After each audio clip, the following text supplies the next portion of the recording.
আসসালামু আলাইকুম। আশা করি সবাই ভালো আছেন। Welcome back to my channel Rupa's cooking world. খুবই সহজ একটা রেসিপি নিয়ে আপনাদের সামনে হাজির হলাম। এই নাস্তাটা আপনারা সকালে বা বিকেলে চায়ের সাথে রাখতে পারেন। চাইলে আপনারা বাচ্চাদের টিফিনও দিতে পারেন। প্রথমে একটা বাটিতে নিয়ে নিচ্ছি 1.5 কাপ আটা।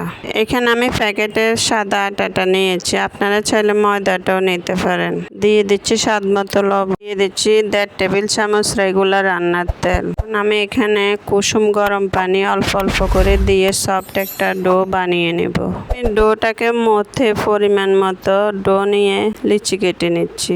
লিচি কেটে নিয়ে আমি বেলে নিচ্ছি। কিরকম বেললে পাতলা করেছি দেখে বুঝতে পারছেন। আমি এগুলো হালকা করে বেজে নেব।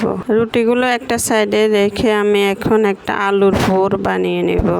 একটা প্যানে দিয়ে দিচ্ছি 2 টেবিল চামচ রেগুলার রান্নার তেল, দিয়ে দিচ্ছি হাফ চা চামচ আস্ত জিরে। এটা একটু নেড়ে চেড়ে দিয়ে দিচ্ছি 2টা পেঁয়াজ কুচি, দিচ্ছি হাফ চা চামচ করে 1 চা চামচ আদা রসুন বাটা, দিয়ে দিচ্ছি 1/4 চা চামচ হলুদ গুঁড়া, দিয়ে দিচ্ছি 1/4 চা চামচ মরিচ গুঁড়া, দিয়ে দিচ্ছি স্বাদ মতো লবণ। এখানে আমি রান্না করার 2 পিস গরুর মাংস ছিঁড়ে দিয়ে দিচ্ছি।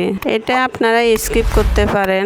ভালো করে নেড়ে চেড়ে এখন দিয়ে দিচ্ছি সিদ্ধ করে রাখা 2টা আলুটা আমি ম্যাশ করে দিয়ে দিচ্ছি। দিয়ে দিচ্ছি 1/4 চা চামচ চিলি ফ্লেক্স, দিয়ে দিচ্ছি 2টা কাঁচামরিচ কুচি। এগুলো আমি ভালো করে মিশিয়ে নিচ্ছি আলুর সাথে। মিশানো হয়ে গেছে, এখন আমি ধনিয়া পাতা দিয়ে নেড়ে ছেড়ে নামিয়ে নেব। আলুর পুরটা রেডি হয়ে গেছে।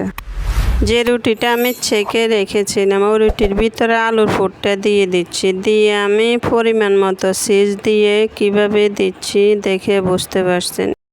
এভাবে আমি সবগুলো নাস্তা রেডি করে নিয়েছি। আপনারা চাইলে সিদ্ধ ডিমও গ্রেট করে দিতে পারেন, তাতে কোনো সমস্যা নেই।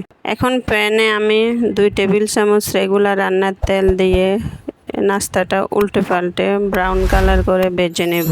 দেখে বুঝতে পারছেন নাস্তাটা কতটা লোভনীয় হয়েছে।